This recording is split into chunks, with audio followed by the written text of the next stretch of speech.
कैसे ये ह्यूमन की रेस्पिरेटरी सिस्टम को ठीक करने में च्यवनप्राश काम कर सकता है? जब भी बड़ों को खांसी जुकाम की टेंडेंसी होती थी या जिन बच्चों को बार बार खांसी जुकाम होता था तो उस बच्चे को च्यवनप्राश खिलाया जाता था और च्यवनप्राश से उसकी ये समस्या दूर हो जाती थी। कोविड के टाइम पर च्यवनप्राश खाने की सलाह दी गई और लोगों ने उसको एक्सेप्ट भी किया। और अभी भी अगर हम समस्या देखें तो वातावरण में एक अलग तरीके का प्रदूषण है, स्मोक एक सबसे मेजर इशू है।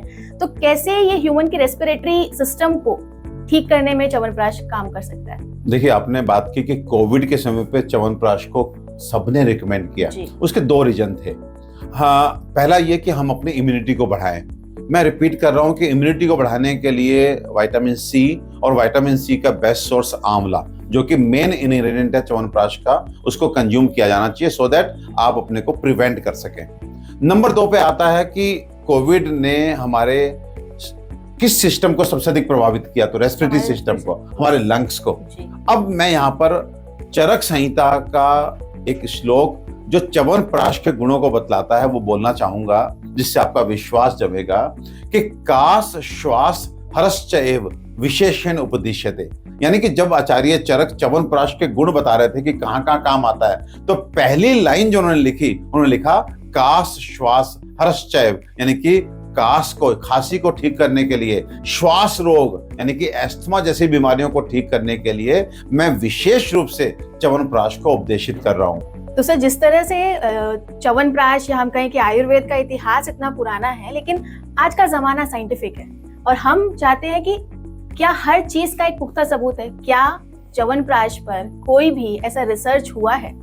बिल्कुल दीपिका, अब तो वर्ल्ड वाइड च्यवनप्राश जो है लोगों के एक बहुत अच्छा टॉपिक बन गया, जिसपे बहुत अधिक क्लिनिकल स्टडीज हो रही हैं। एंड मोर देन 10 स्टडीज तो मैंने डिटेल में पढ़ी हैं, देखी हैं, जो डिफरेंट जर्नल्स में पब्लिश हुई हैं, और जहां पर ये प्रूव हो रहा है कि कैसे च्यवनप्राश का लिया जाना हमारे साइटोकाइंस के सेक्रेशंस को बढ़ाता है, मैक्रोफेजेस की एक्टिविटी को बढ़ाता है, एनके सेल्स की एक्टिविटी को बढ़ाता है। यानी कि ये वो सब एक्टिविटीज हैं जो सीधे जाके आपकी इम्यूनिटी को बढ़ाती हैं।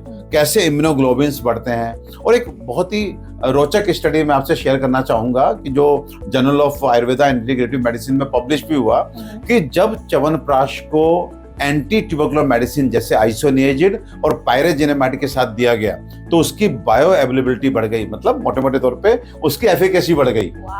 तो इस तरह से अब तो there are so many studies जहां पे chyawanprash as a immuno booster सामने प्रूव हो रहा है। और एक स्टडी और मैं आपको बताना चाहूंगा जहां पे च्यवनप्राश से कैसे मेंटल स्ट्रेंथनिंग होती है, कैसे मेमोरी इनहांस होती है, वो भी प्रूव हुआ है। च्यवनप्राश जो है वो आपके इम्यूनिटी को बूस्ट करता है, प्रिवेंशन करता है, साथ में बहुत सारी बीमारियों में क्यूरेटिव रोल उसका है। एंड जैसे मैंने पहले बोला, not only physical but mentally भी आपको स्ट्रेंथनिंग करता है।